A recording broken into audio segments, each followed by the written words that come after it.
What's it like when one of your friends on death row is led away to be executed? Well, you spend, you know, years and years and months and hours of every day with a person. You talk every day, hey, what are you doing? And, you know, let's eat something. Let's make something to eat. And, you know, he eventually comes by one day and is like, yeah, I got to go, man. And, you know, when he leaves and turns his back and walks down them steps, he ain't coming back. They're going to kill him.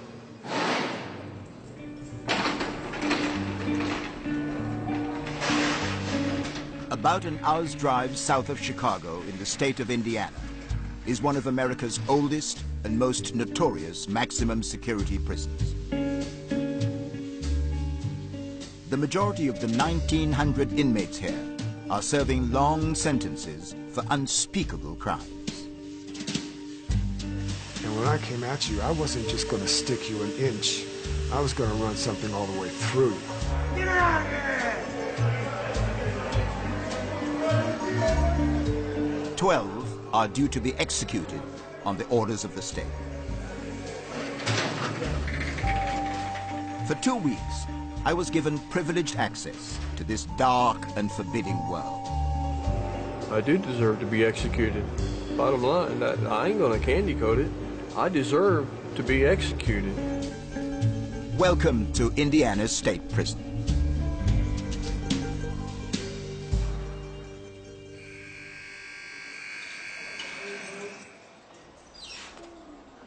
Thank you. My introduction to the prison was dramatic. The man who runs it, Superintendent Bill Wilson, agreed to take me to death row. So this is actually the entrance? This is the actual entrance, and it's 2 floors. We only have 12 men on the row right now.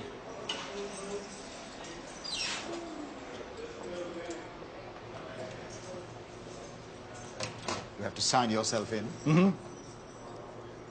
The superintendent comes to death row every week to check on how the inmates are coping. Superintendent, these are the pictures of people on death row? Correct. These are the 12 gentlemen that are on death row, and it shows their cell location so that staff never have to question where they're at. No staff members are allowed on the unit when the offenders are out. So the offenders actually will secure themselves in the cells, and then their cell doors will be closed or opened as they need to come in or out. Do you like any of these people? Like, they're all different in many ways, and I am respectful of who they are, what they are. Would I call them my friends? No, but there's some characters here that have some personality characteristics that you would say are likable. He knows them all by name, and they know him. McManus, it always amazed me how clean that cell is. Keep it up. A lot of time in here. I know. Hello. Staying out of trouble? Yeah. All right. Wilkes, how's your eyes? You been over to medical at all? Yeah. Okay.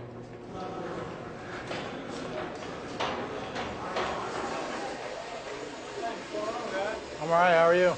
Just 1 second. How you been? I'm all right. You? I'm doing all right. How you doing? Hi. Is tension high? Not for me. Okay. I'm good. All right. Richie? What's up? All right. What's all this? Mr. Ritchie's wife, I believe, is from England. Which part of England is she from? St. Albans. Uh-huh, in Hertfordshire. Yeah. Yes. Yeah, I met her about 4 years ago on a pen pal, and we hit it off instantly. And she came over, visited, couldn't get enough, and married me. How often do you get a chance to see her? Every weekend. Do you mind doing this? Oh, no, not at all. Yes. It is very, very unconventional, though, because the end game in this relationship is one that you know and she knows. Well, yeah, kind of, because a lot of guys can get off death row.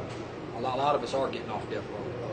But cases like mine and like another gentleman back here, you know, we didn't kill no women or kids. We were charged with shooting a police officer, and they just don't let guys like us, no matter if you got good issues in your case or not, legal issues to let you off death row, it doesn't matter. You know what I mean? She knows that, and she married you.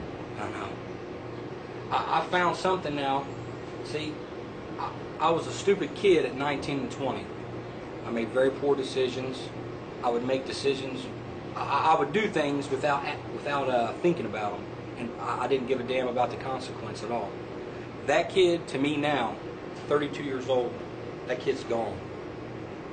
I'm not saying I'm rehabilitated. You know. You're not saying that? No, I'm not. But I am Why saying, not? because I'd be bullshitting you. I'm not going to sit here and lie to you. I'm the kind of guy that does need to be in prison. Why are you the kind of guy who needs to be in prison? Because I'm the kind of guy, if I get fired from a job and I can't find a job, I'll do it the legal way, try to get a job, and I can't find a job, and I can't pay my bills, I'll go get a gun and I'll pay my bills. And I won't think nothing about it. It won't bother me at all. You've described the person you are, but how do you see your life looking down the line? Where does it go? Where does it end up? Either in a box or doing a life sentence in population. That's my choices right there. Doing a life sentence or being in a box. And I gotta watch my wife grow old through these bars.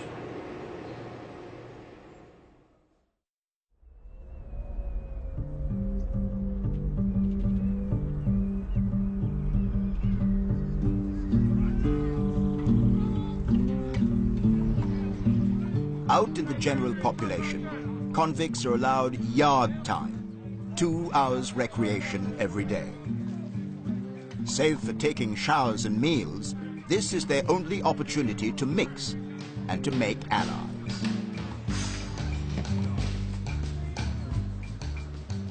Have you been here a long time? 27 years. How many? 27 years. 27 years.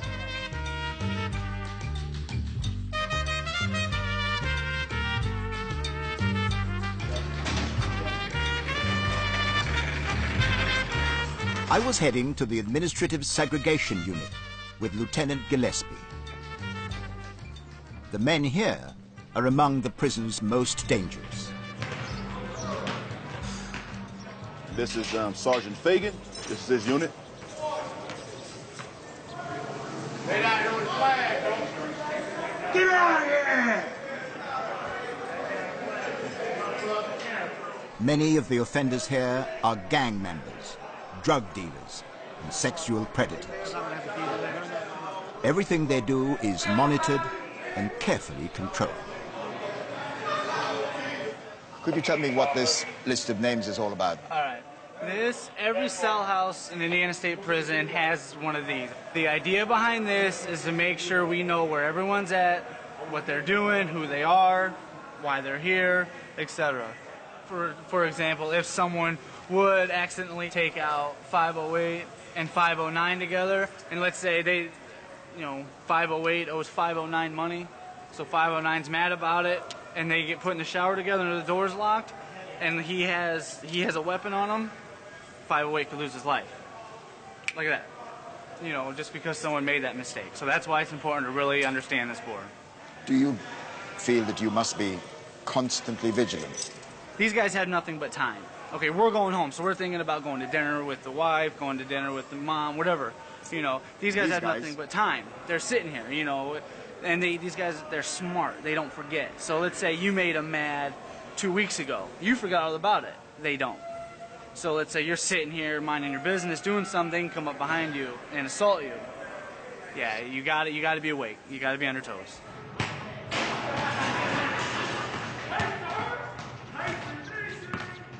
The offenders in this unit are locked down for 23 hours a day. And when they're allowed out for their 60-minute break, they're kept apart in individual steel cages.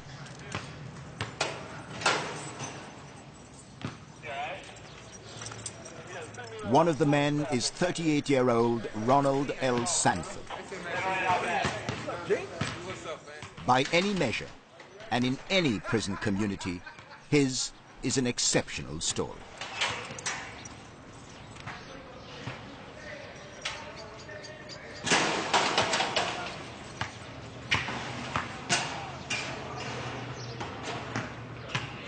When did you come here to Indiana State Prison?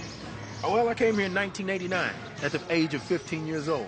I was actually convicted of the crime that I'm here for at the age of 13 years old.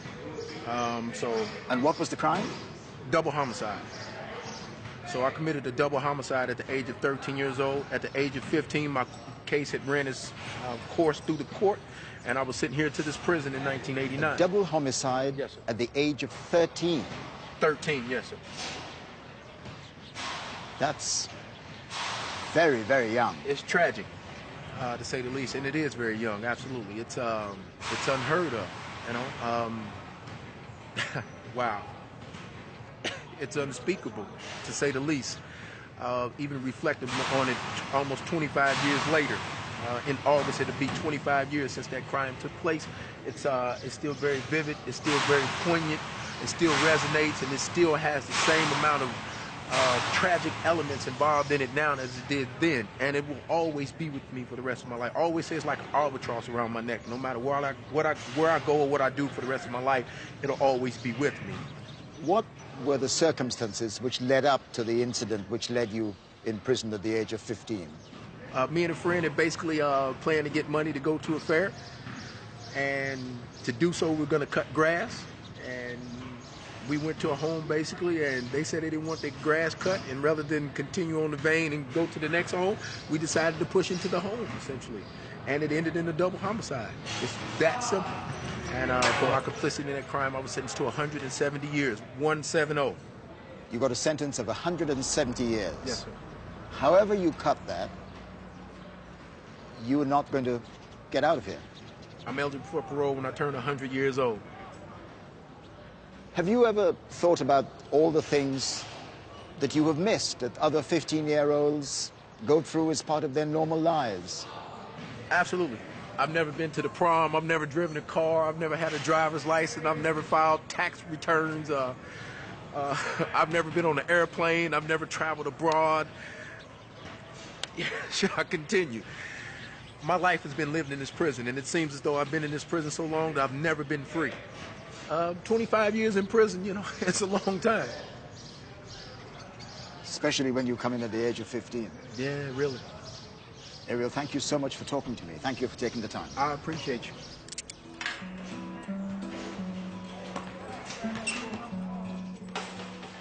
My first meeting with Sanford was a shock. But there were more disturbing cases at Indiana State Prison.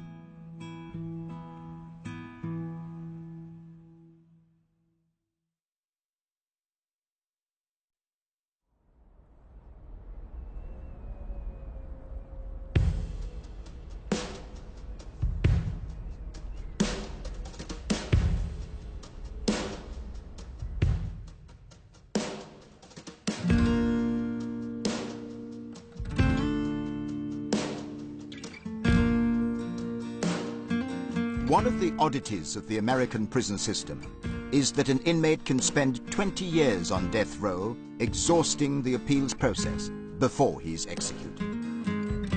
In all that time, convicts are confined to this cell block and have little contact with the rest of the prison.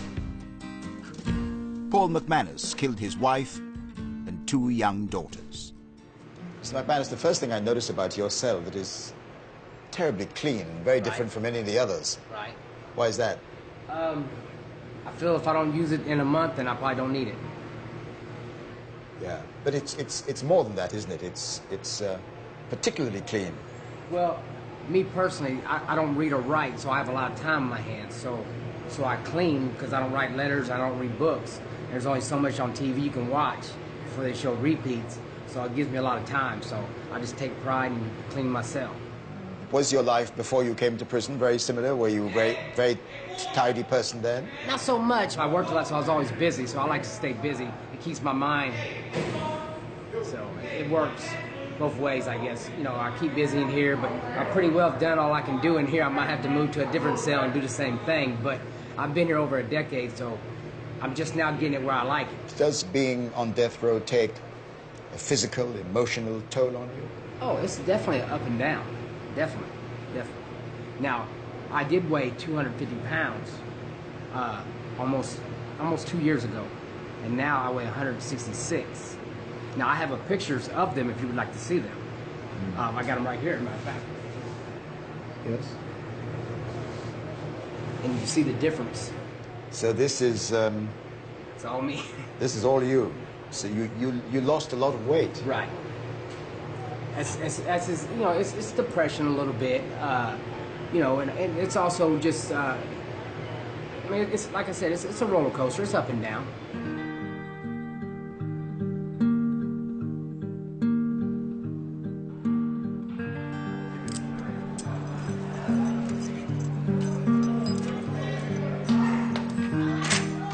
McManus sees more of Indiana State Prison than the other men on death row. He's a diabetic and is allowed a daily visit to the prison hospital. The authorities must treat him, although they will, in all probability, put him to death one day.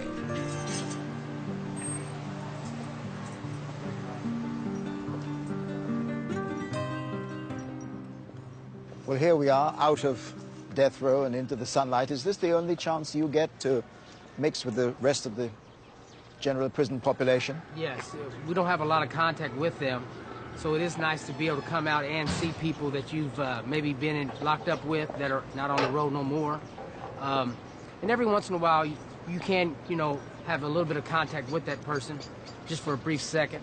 Were you on any kind of medication, like insulin, before you came? No, before you came to prison? Absolutely none. Zip. Now, you know, I take quite a few pills and the insulin shot.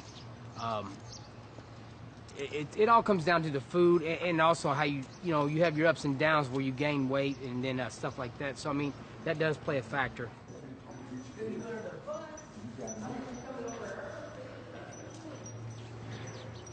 All my friends I've gone with me.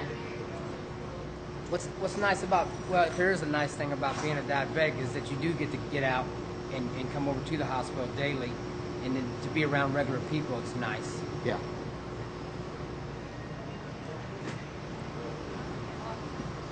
Put you back to normal. All right. All right, thank you. See you later.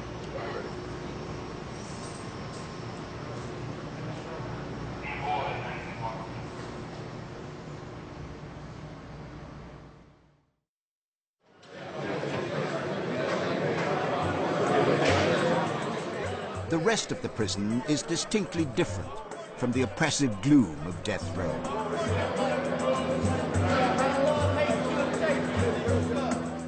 Lunchtime in cell block C. Prisoners have a chance to spend time in the open air.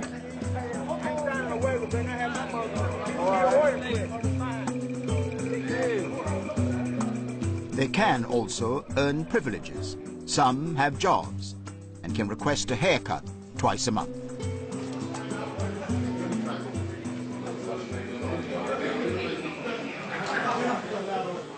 All the barbers are convicts.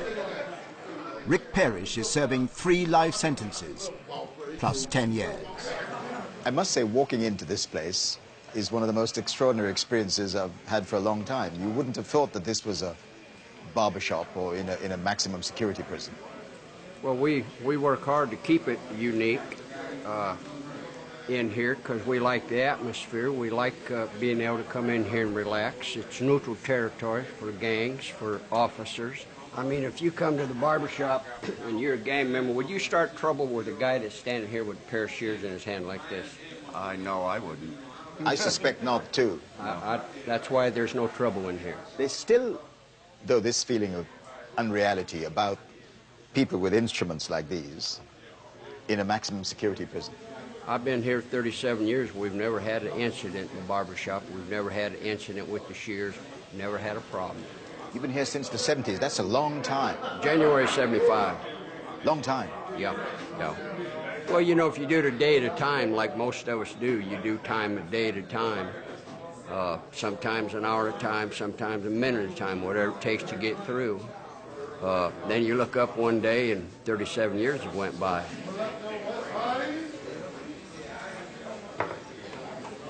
There you go, young man. All you right. have a good day. Thank you.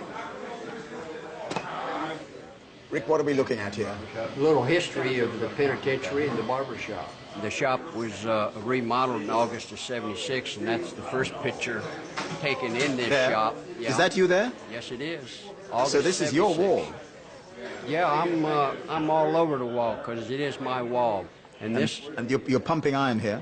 Yeah, that was probably 20 years ago when I was eating anything that didn't move and pumping iron at the same time. So this is a catalog of your life in pictures? Yeah, because you can see the progress from what I looked like in '76 up here to where I'm at right now. Here, that's the newest picture. What emotions do they invoke? Wishing I was out there doing it right. Wishing I could start all over again at 29, 30 years of age and not make the mistakes I made. But you get past, after 37 years, you better be past all that. You know, have your head screwed on, you know, make the best of what you have. But the pictures are constant reminders. Yeah, what was. You know, that's like, you know, all of us that got here were violent criminals to get here. What was your violent crime, Rick? I'm in here for kidnap robbery. I pulled a robbery, and the car I had wouldn't start, so I commandeered a vehicle, and there was 3 people in it. All the pictures here, you have it on, mounted on cardboard? Yeah, it's on cardboard, so if I ever get out, I can take it with me. That's what it's for. I fold it up and take it with me as a reminder. You don't want to go back.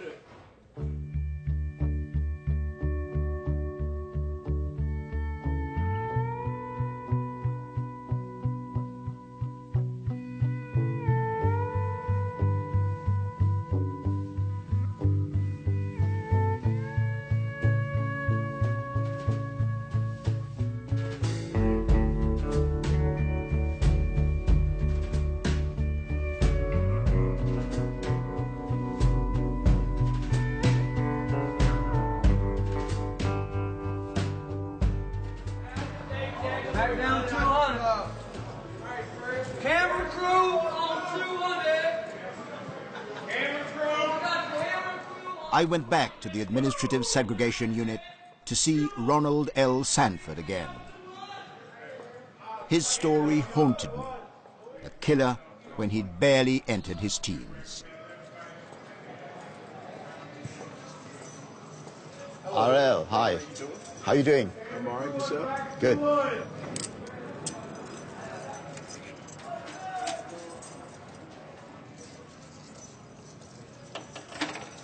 How do you get accustomed to life in this environment? It takes some getting used to. It's tough. There was a young man on the range, a very young man, maybe 19, 20 years old. He's exhibiting psychosis. They took him to see the psychologist because he's having trouble adapting. This is an abnormal environment for a human being, certainly. You know, these are essentially cages.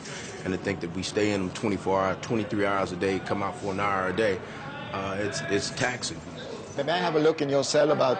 Absolutely. Have a look at some of the books? Absolutely. You absolutely may. So. Yes, Lieutenant, would you mind opening up? I'd just like to have a look. Yes, sir. You can take whatever down you want to take down. And war against the weak, what's that about? Eugenics. Eugenics? Yes, sir. America's attempt to make a master race, essentially. And this one is the Tree of Life. What that's about? Yes, it's Kabbalah, actually. It's more metaphysics, essentially. Those deep questions about man, where he comes from, where we're going, and who we are, essentially, yes. I see that you have, in addition to your books, you have some of your own writing on the walls here. Strength, well-being, and health. Yes. Just something I try to focus on. If there's anything I want to stay my mind on, as I always say, it's something progressive. So being strong and having a good disposition and being in good health are certain things I definitely want to focus on. And you have written here, no man is your enemy, no man is your friend, every man is your teacher. Yes, sir. I'm also standing here, and I think these are the parameters of your of your existence. Existence, absolutely. These four walls. It's a pretty isolating place. It really is, if you see it as such. It's isolated only to the extent that you think it is. You know, I mean, those books allow for a great escape and for to be able to leave the confines of the wall. So, but I'm only in here for a few minutes, and I feel it as such. I feel it. I feel the isolation. Everybody in this building feels the confinement that we're suffering here. You know, you put an animal in a cage for too great of a length of a time, it goes crazy. You know, how much more so humans, you know, so.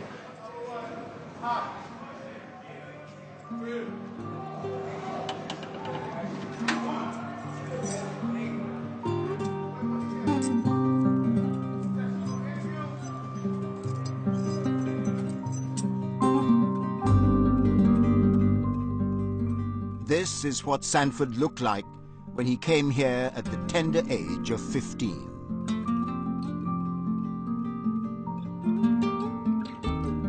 His murder of 2 elderly women in 1987 netted him the meager sum of $5. On that vile act, he must reflect for the rest of his life.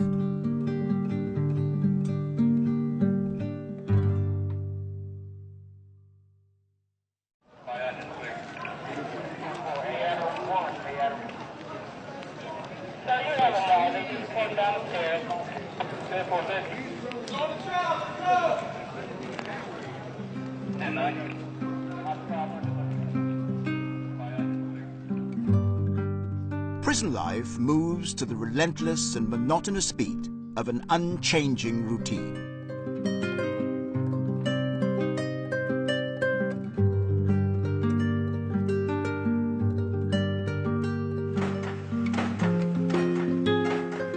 Some inmates get the chance to relieve the tedium by working. At the end of his shift, Rick Parrish, the barber, returns to what's called an honor cell, to which only the most trusted prisoners are assigned. And they're all two-man cells? Two-man cells. Yeah. This is my cell here.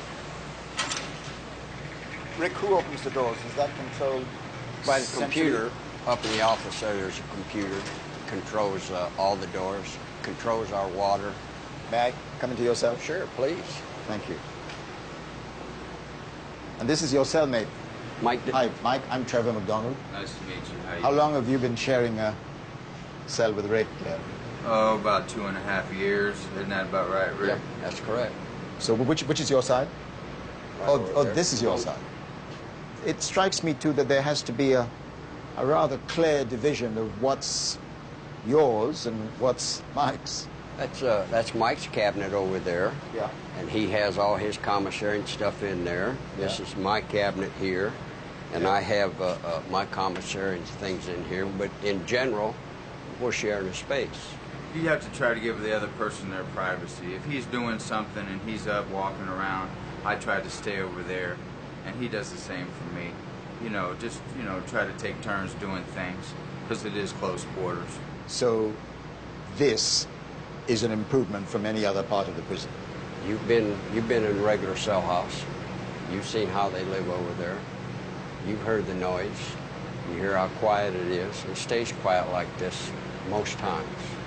And sure, you have to put up with another human being, but it's worth it. It's worth the sacrifice.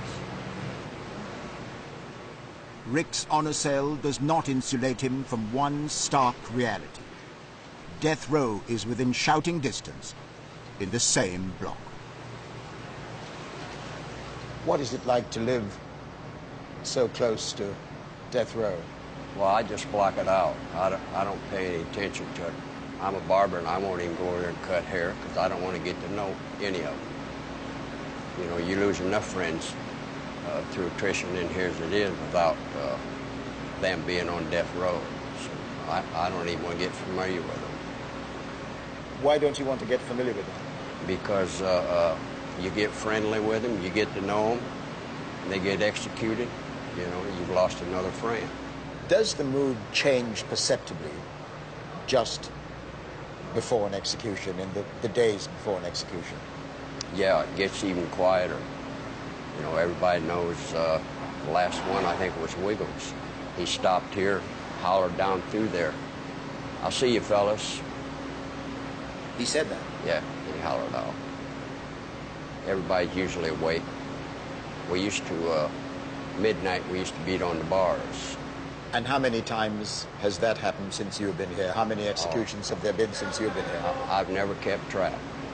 Like I said, I try not to dwell on it, so keeping track of them would, there'd be too many, as far as I'm concerned.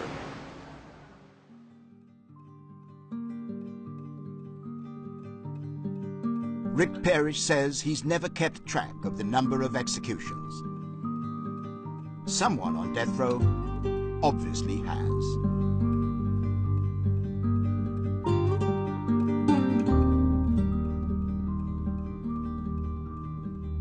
Every one of the 12 men on death row will one day be told the date and time of his execution.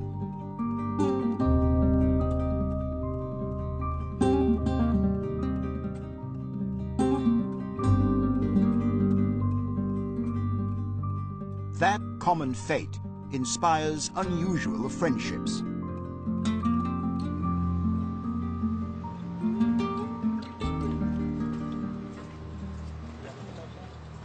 John Stevenson was a member of an organized criminal gang.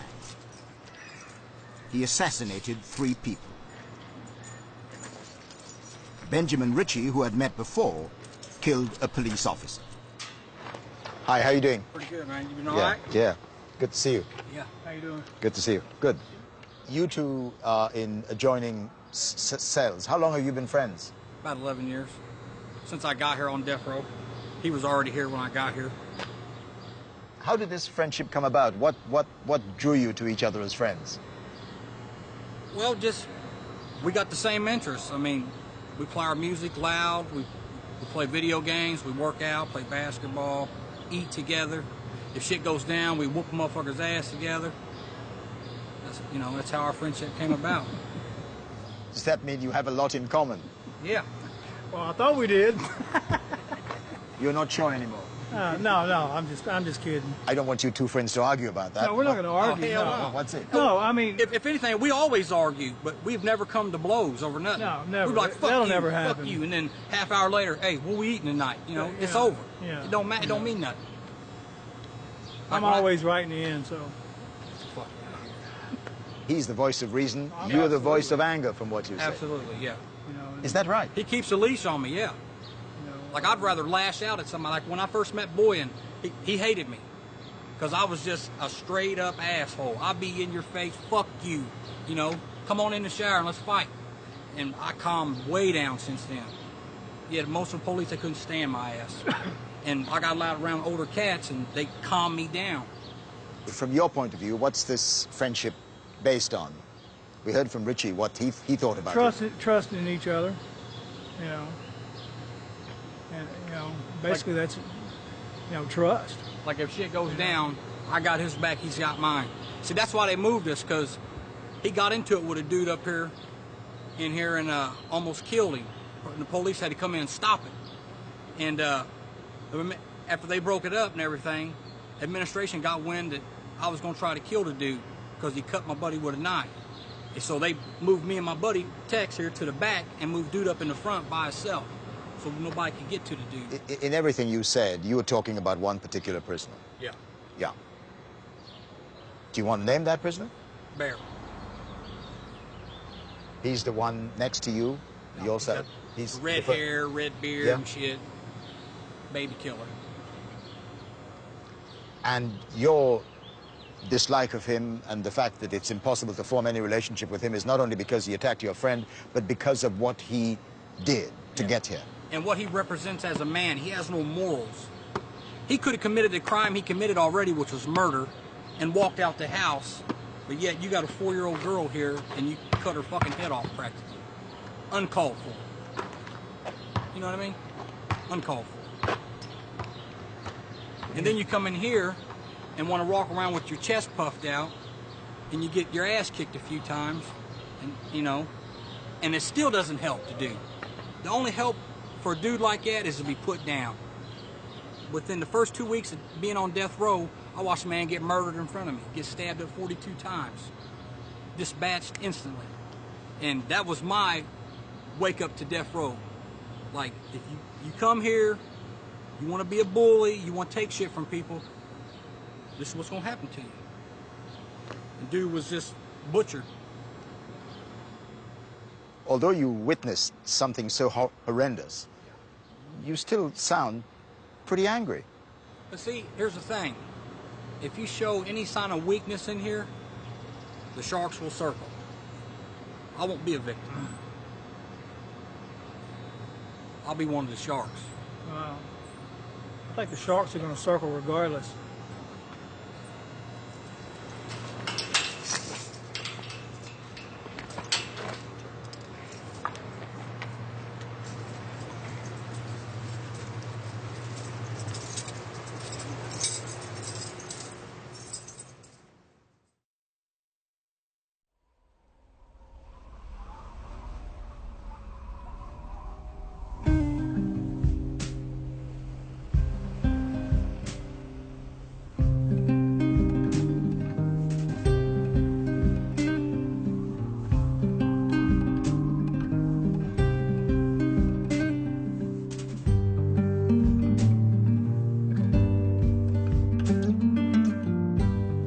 The average sentence at Indiana State Prison is 52 years. In Britain, that might seem like 2 life sentences, but it's infinitely preferable to having an execution order hanging over your head. Hello.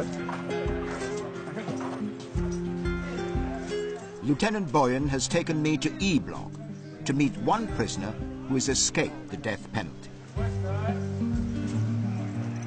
What's up, Harrison? How you doing? Trevor, this is Offender Harrison. I've known Offender Harrison Hello. for probably around 6 years. I knew him here, and also he was on death row before.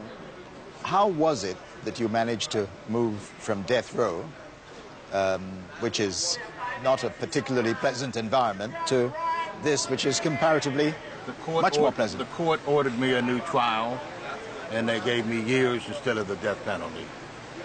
So, how did you get that new trial? The judge that was in my trial was biased, so they ordered a new trial.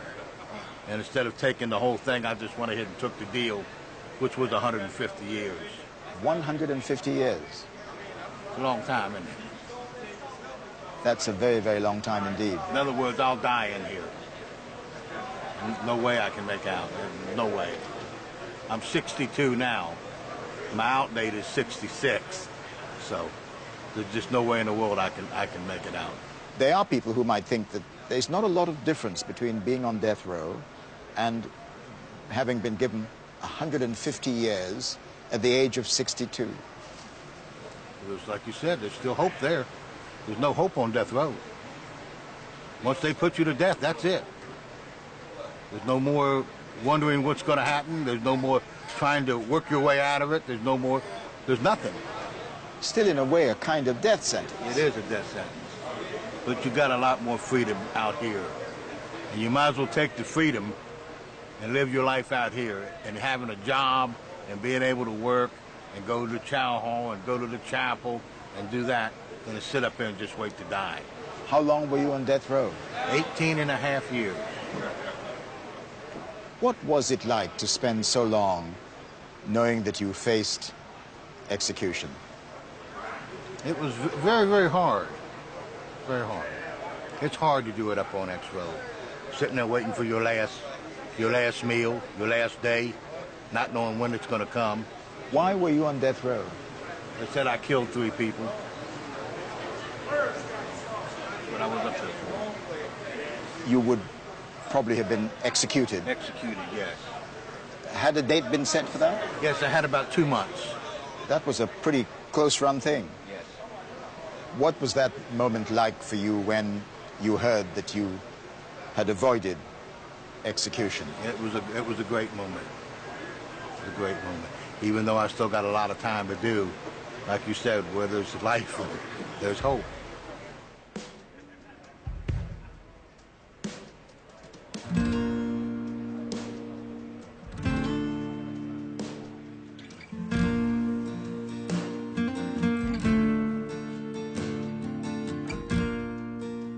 As he said, James Harrison will not leave this prison alive.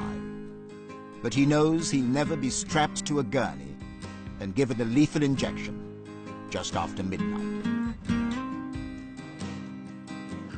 Like most of the inmates, Harrison now enjoys the strange freedom of not knowing the date and time of his death.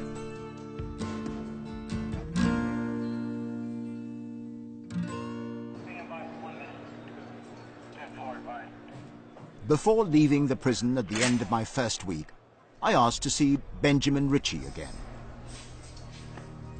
But this time, face to face. In the year 2000, he shot and killed a policeman.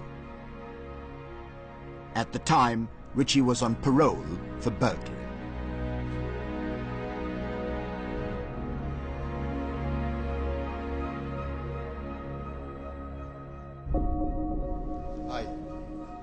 With less of the bravado he showed in the company of his friend, I wanted to hear his view of his life and his crime.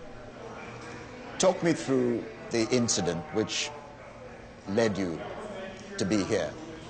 Well, my crime is shooting a police officer and killing him. And it started off, you know, pretty harmless as a theft crime. Me and my friends would ride around and carjack people and take their rims from their cars from them. And my buddy's car was already full, so I decided, let's get a van or a truck and we fill it up with some rims and take it back and we can go sell everything. I got in a high-speed chase and wrecked into a house and jumped out and took off running. I was trying to get away, you know, but the cop was young and he was on my ass. And I thought maybe if I, you know, take my gun out and fire it a couple times, it'd scare him because, you know, he's a Beach Grove police officer. It's kind of a good neighborhood. Like, how many times has he been shot at, you know? You know, if that bullet would have hit just less than half of an inch lower, he'd be alive today.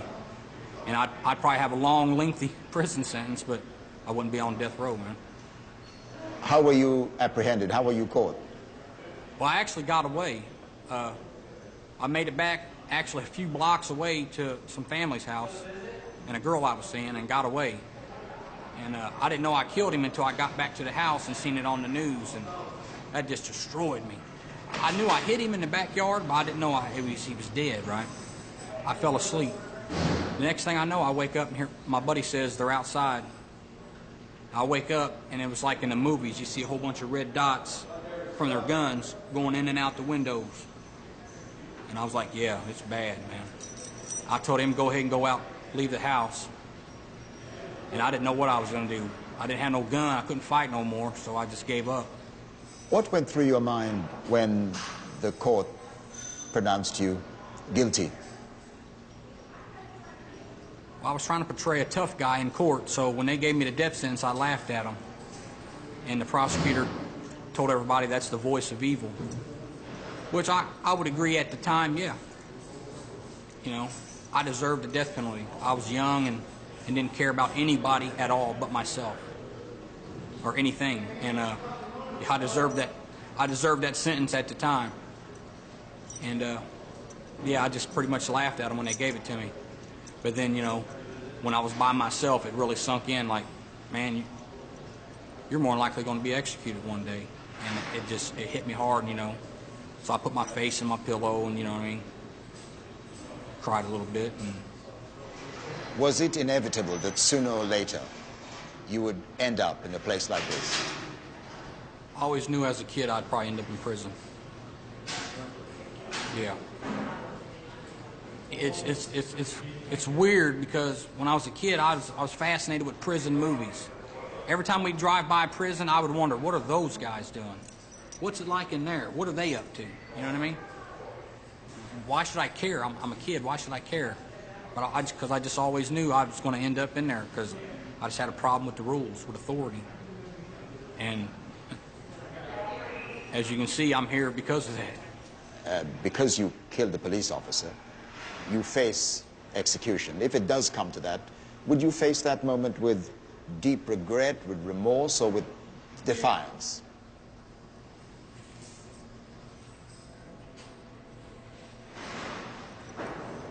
I would definitely regret it and definitely have remorse. But I'd also have a little defiance, like, why are you killing me? You said killing's wrong, but yet you're premeditatedly strapping me to this table and you're going to poison me to death. You're going to kill me. And that's what I would, you know, resent.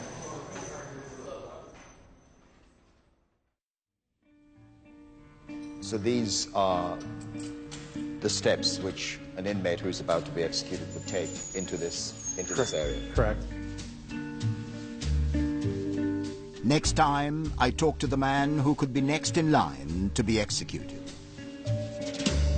When you sit here now on death row and you reflect on what you did, what do you think?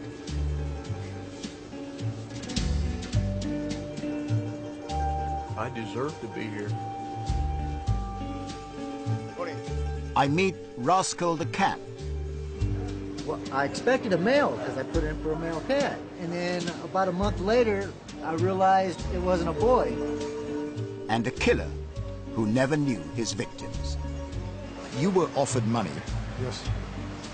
To kill. Yes. Yes, sir.